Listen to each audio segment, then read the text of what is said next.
Hello friends, आज हम करने वाले हैं क्लास 10th मैथ की ट्रिग्नोमेट्रिक शॉर्ट ट्रिक करने वाले हैं बेटा।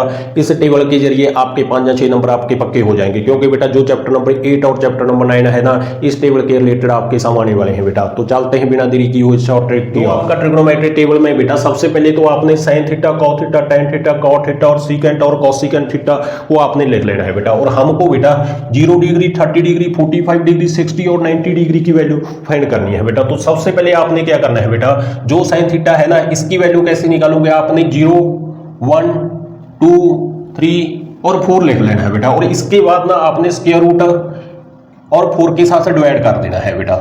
तो हमने स्क्वायर रूट लगाना है और 4 के साथ डिवाइड कर देना है बेटा।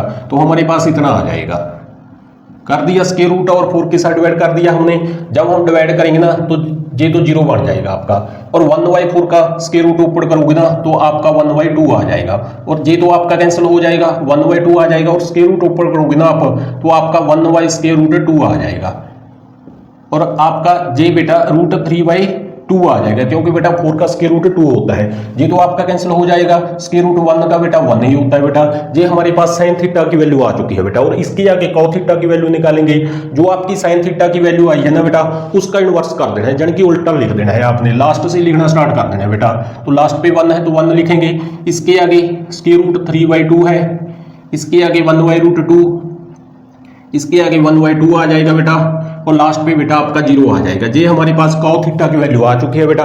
और इसके आगे tan थीटा आ रहा है, और जो tan थीटा होता है ना बेटा वो sin y cos थीटा होता है, यानी कि जो cos थीटा की वैल्यू आई है ना हमारे पास, उसको sin थीटा के साथ डिवाइड कर देना है। तो हमारे पास tan थीटा की वैल्यू आ जाएगी। तो 1 को 0 के साथ डिवाइड करेंगे तो 0 आ जाएगा। ये आपका 2 से 2 कैंसिल हो जाएगा, तो बचेगा क्या, 1/√3 बच जाएगा। √2 से √2 आपका कैंसिल, 1/1 1 होता है बेटा। 2 से 2 कैंसिल हो जाएगा, तो हमारे पास √3 बचेगा। और 0 को जब हम नंबर से डिवाइड करेंगे ना तो हमारे पास इन्फिनिटी आता है बेटा। इसके आगे cos थीटा होता है, जो cos थीटा होता है ना बेटा वो आपका tan थीटा का इनवर्स होता है, यानी कि उल्टा लिख देना है। फिर से आपने लास्ट से स्टार्ट करेंगे, इन्फिनिटी आ जाएगा, इसके आगे √3, इसके आगे 1 आ जाएगा, इसके आगे 1/√3, और लास्ट पे बेटा आपका 0 आ जाएगा। ये हमारे पास cos थीटा की वैल्यू आ चुकी है बेटा। और इसके आगे सीकेंट थीटा आ रहा है, और सीकेंट थीटा जो होता है ना बेटा वो cos थीटा का रेसिप्रोकल होता है, यानी कि जो cos थीटा की वैल्यू आई है ना बेटा इसका हमने रेसिप्रोकल कर देना है सीकेंट थीटा में। तो इसका रेसिप्रोकल करोगे 1/1 तो 1 आ जाएगा, 2 आपका ऊपर चला जाएगा और स्क्वायर रूट 3 नीचे आ जाएगा। इसके आगे स्क्वायर रूट 2 ऊपर चला जाएगा, इसके आगे 2 ऊपर चला जाएगा बेटा। और जब हम 1 से 0 से डिवाइड करेंगे ना, इसका रेसिप्रोकल करेंगे ना तो आपका इन्फिनिटी आ जाएगा। ये हमारे पास सीकेंट थीटा की वैल्यू आ चुकी है बेटा।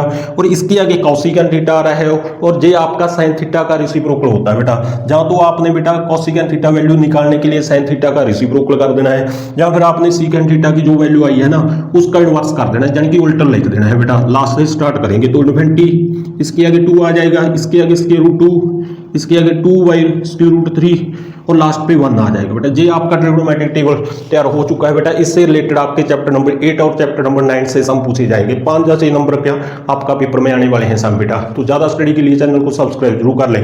जय हिंद।